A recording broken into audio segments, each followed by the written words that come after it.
I've always been interested in Middle East affairs from the first I can remember. I grew up in a very intensely Zionist family. My parents emigrated to Palestine when it was still under the British mandate. They thought forever, but as it turned out, they returned to the United States before the State of Israel was established. My uncle also emigrated to Palestine and was one of the founders of a kibbutz on the northern border with Lebanon, kibbutz Sasa. He too came back to the United States, but not for about 7 or 8 years. My cousin was born in Israel, so I was motivated to learn Hebrew as soon as I could in order to be able to talk to her when she was first coming back to the United States. And I grew up in a socialist Zionist youth movement called Hashomer HaTzayir, the youth movement of the Mapam party, which no longer exists. It's now part of the Yachad party, which used to be known as Meretz. And from very early, probably age 11 or 12, I thought I would go to live in Israel on a kibbutz, and I in fact did that after I graduated college in 1970. I didn't stay on the kibbutz for very long, less than a year in fact, and then went to live in Jerusalem, where I enrolled in graduate school to study Middle Eastern history.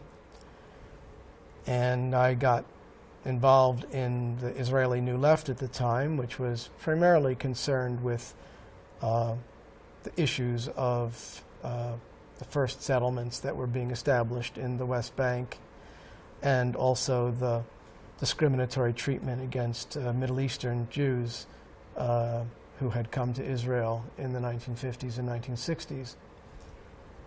And I got pretty active pretty quickly and was able to establish a certain notoriety because I was both a new immigrant in the country but also fluent in Hebrew, so I could express myself and also my disappointment at what I found after coming to the country reasonably articulately.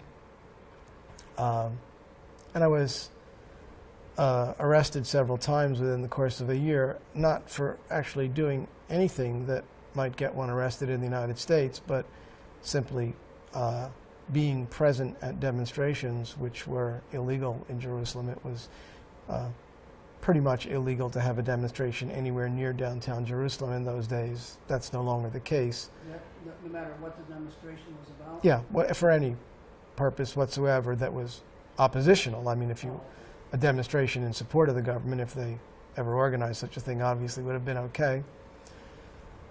And that whole experience brought me to think that Israel was actually no different than any other state. And growing up, I certainly had thought that it was, that this was going to be a state that expressed Jewish ethical values, that for all of the criticisms that I always had, because I grew up in this leftist Zionist organization, which was always critical of the government, but nonetheless I had this view, and we all did in fact, that Israel was different. And certainly the Israeli government and most Israelis thought that Israel was different. But it became pretty obvious to me that Israel wasn't different. I mean, for example, probably my first political experiences in this country had to do with the civil rights movement.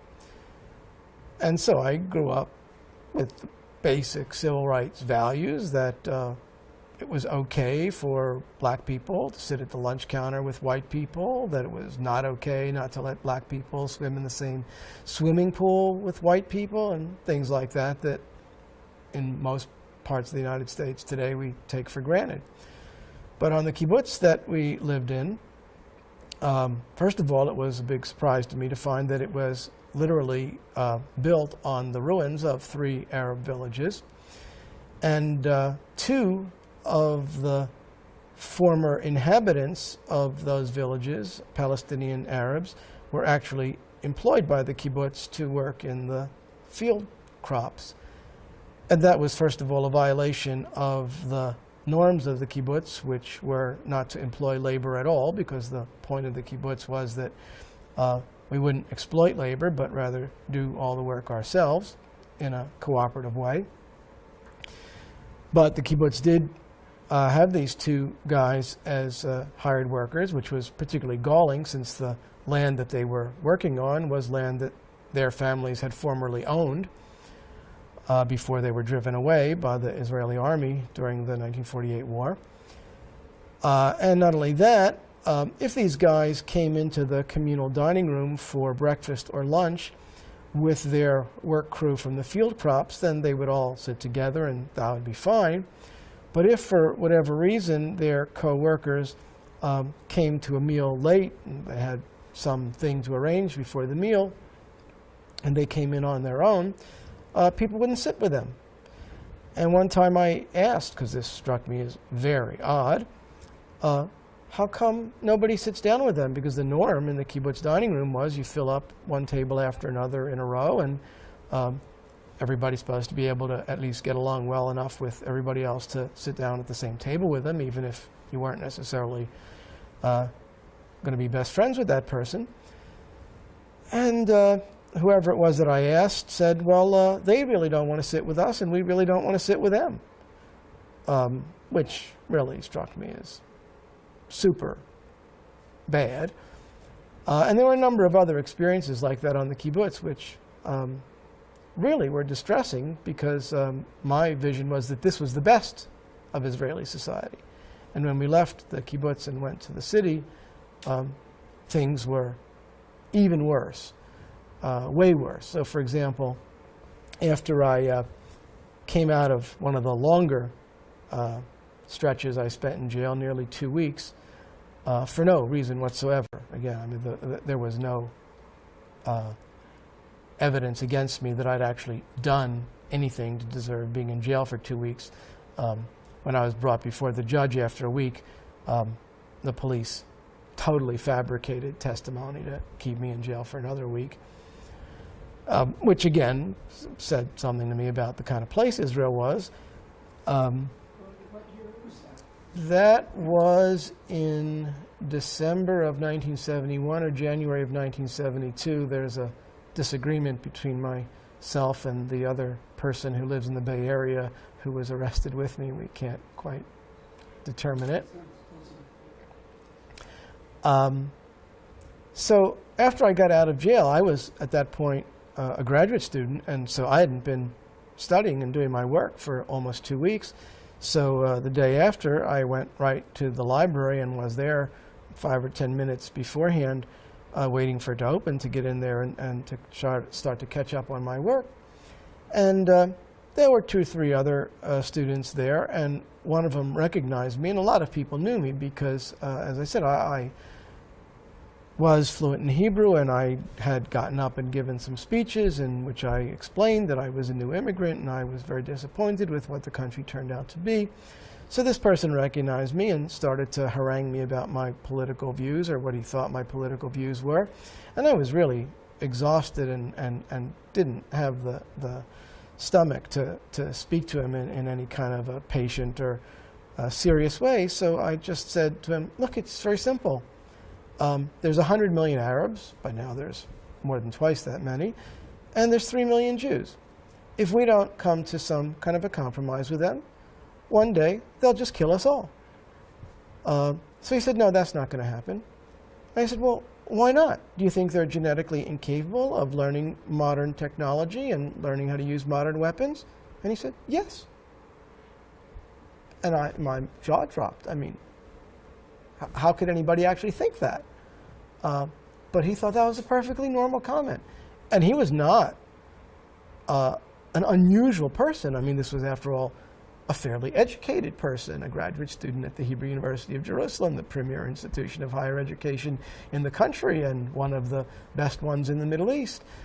And that kind of thinking was already then in the early 1970s, and is even more so now, quite common in Israel. And I think fundamentally that is one of the principal things wrong with the country that isn't very well understood in this country, although it is rather well understood by at least certain elements of the peace movement in Israel itself. The depth of the racism, the whole range of things that are taken for granted. Even, for example, the slogan that the Labor Party initiated when the separation barrier began to be discussed. The separation barrier that is now being built, actually in the West Bank for the most part, by Ariel Sharon and the Likud government, was originally proposed by Ehud Barak and the Labor Party. And at the time, the Likud was against it because they thought it would draw a border, which they didn't want to do because they were still envisioning annexing all or most of the West Bank. And Barak began to say that the separation barrier was, in a certain way, an extension of the Oslo process. Us here, them there. As though peace meant that Jews would not have to see or deal with Palestinian Arabs anymore. And this is, first of all, a ridiculous idea, because 19% of all the citizens of the State of Israel are Palestinian Arabs, although it's not considered proper to call them Palestinian Arabs by most sectors of Israeli society, who would rather call them the Arabs of Israel, or just generic Arabs, as though they didn't actually have a homeland or weren't actually attached to any country. But they are Palestinian Arabs in many cases. They're brothers, sisters, and cousins of Palestinian refugees or Palestinians who live in the West Bank and so on.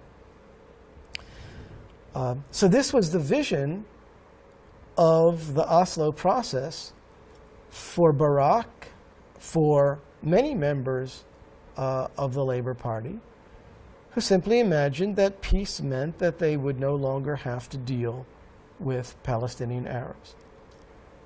And the facts on the ground are, and have become ever more so as the Israeli occupation has dragged on for year after year, the facts on the ground are that physically people are intertwined, both inside the Green Line, inside Israel's borders up until the June 1967 war, and increasingly in the West Bank. And it's not very likely that a clean separation could actually be made between the two peoples. Economically, if Palestinians aren't going to be allowed to work in the Israeli economy, then whatever Palestinian state may be eventually established will be economically unviable. But even more fundamentally, at the human and cultural level, what kind of society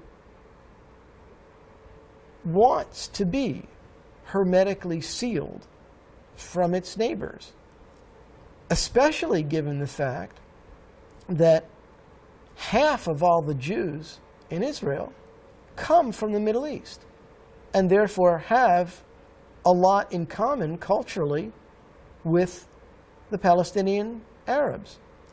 For example, there's a very popular Israeli singer named Zahava Ben, who was born in the town of Beersheba, but her parents came from Morocco.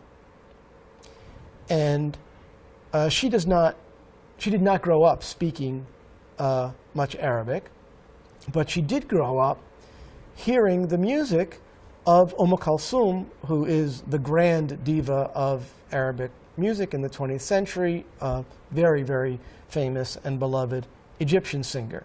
And any Arab who knows anything about music in the 20th century will know her work and will appreciate her. And at a certain point in Zahava Ben's career, she decided that she would like to sing the music of Kulthum. And so she began to take lessons in Arabic diction, because one of the things that Kulthum is very renowned for is that her father was a Quran chanter and a singer of religious music, and so he taught her Quran, so she sings with perfect Arabic diction, unlike many other popular singers, even though she does sing popular music. So it's quite an effort for Zahava Ben to learn how to sing the music of Kulthum properly, but she did it. And then she went on tour and sang in Gaza, in Ramallah, in front of enthusiastically, wildly enthusiastic audiences of Palestinian Arabs.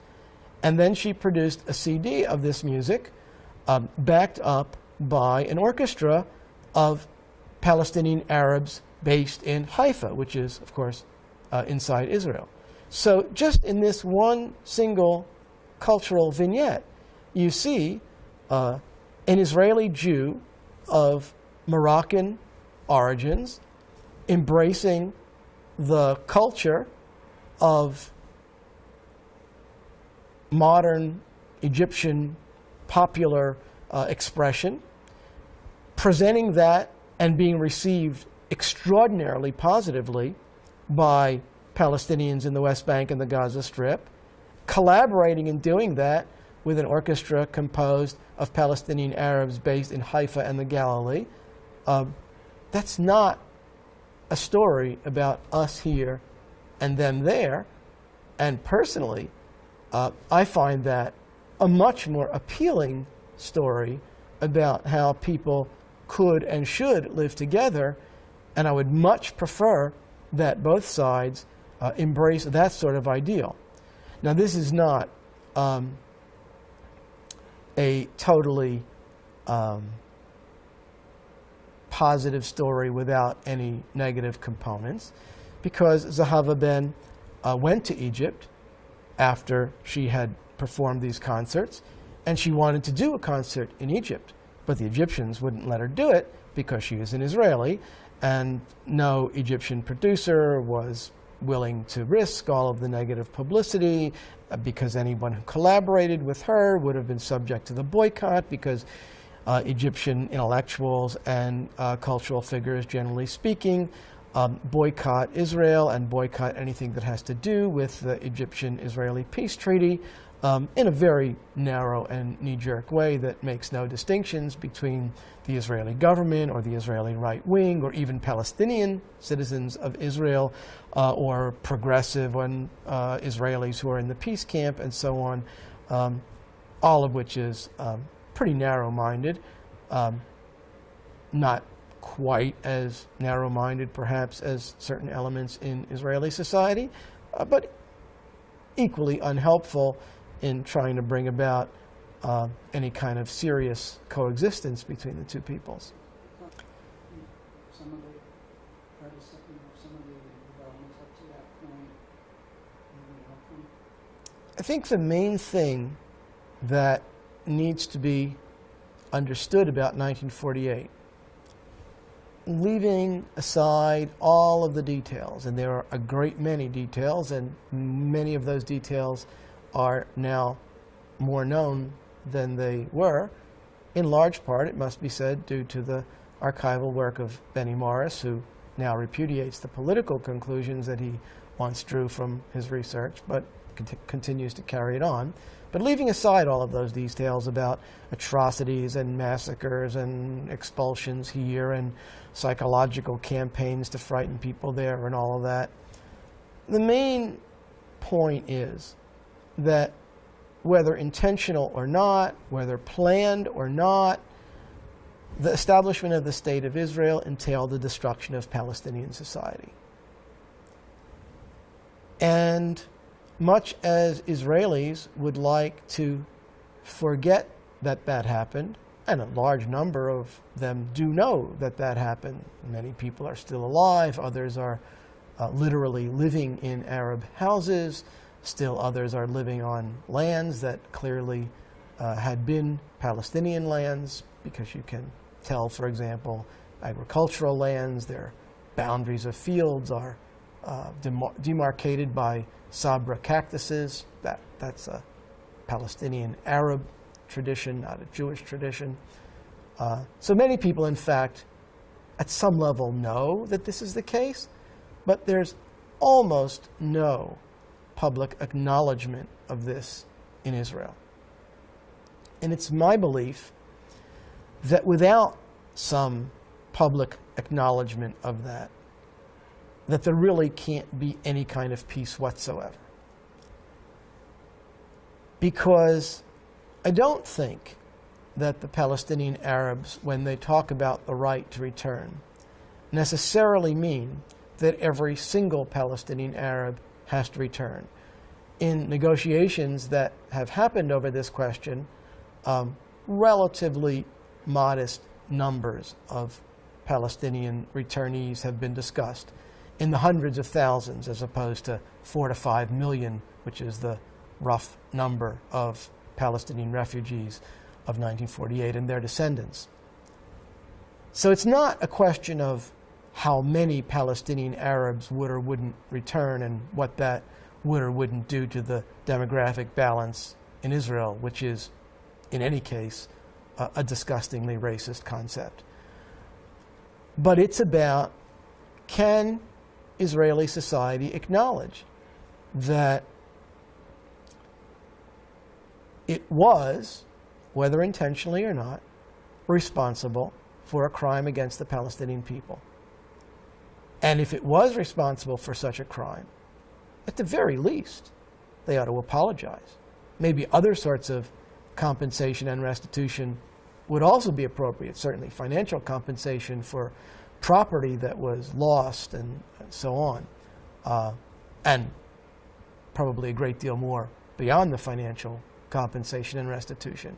But at a minimum, an apology. The same issue is at stake in the United States. No sane person would say that European settlement in the United States did not mean the dispossession and the extermination of the vast majority of Native Americans. I mean, that's a historical fact. We know it. We even teach it in high school textbooks in many parts of the country. Similarly, no sane person would claim that the slave trade was not an important element in the early history of this country. And so at least significant portions of educated Americans know these things, are prepared to acknowledge them publicly, perhaps not as much as they should be. I would say not as much as they should be. We don't offer the kind of restitution that I think would be appropriate, but people who say these things in public, people who teach them in high schools and universities, are not considered traitors and or worse, which is still very much the case in Israel. So there is this enormous psychological problem that Israeli Jews have about acknowledging the real history of their country. Now, it won't be a particularly original thing for me to say that the reason for this problem is that Israeli Jews think of themselves as the supreme victims of human history, certainly the supreme victims of the 20th century, and that is as a result of the Nazi attempted genocide, the mass murder of Jews in Europe. And that is very real. There is no point and no legitimacy in minimizing that or trying to talk about the history of Israel and Palestine as though that were not a factor. Even if it was the case that the majority of the survivors of the Holocaust, some 300,000 displaced persons in DP camps in Europe after World War II, would have preferred to go to the United States rather than Palestine. Facts of the matter are that they did go to Palestine, and in part because of anti-Semitism in the United States that wouldn't allow them into the United States in larger numbers than actually came. And that played a role in legitimizing the establishment of the State of Israel in international opinion, and has continued to play a role in shielding Israel from criticism, especially from European governments who are rather wary of their own not too distant past. And that's part of the contours of the conflict, that Jews in Europe were victimized, that many elements in the Arab world, not the majority, as some people would claim, but significant elements in the Arab world, including the leadership of the Palestinian National Movement, collaborated with the Nazis. Anwar Sadat, for example, collaborated with the Nazis, a fact that was not often mentioned once he went to Jerusalem and signed a peace treaty with Egypt. And so Palestinian nationalism after World War II was delegitimized. Zionism was legitimized. These are not particularly just or balanced ways of understanding things, but it's part of the mix of how things are. So just as Israelis need to understand that the establishment of the State of Israel entailed, inevitably, I would say, the destruction of Palestinian society. There was no other way to do it, and to my way of thinking, therefore, this was not a just process, but nonetheless, it's a historical process that I don't see being reversed. Palestinians need to understand how it was that Zionists were able to get away with this. It's not the result of a Zionist Masonic conspiracy, which is a theory widely espoused throughout the Arab world. It's not a result of American Jews distorting the foreign policy of the United States because they control the media or have other extraordinary powers. The foreign policy of the United States is determined by the president and the executive branch on the basis of what they think is advantageous to the interests of the United States as they perceive them.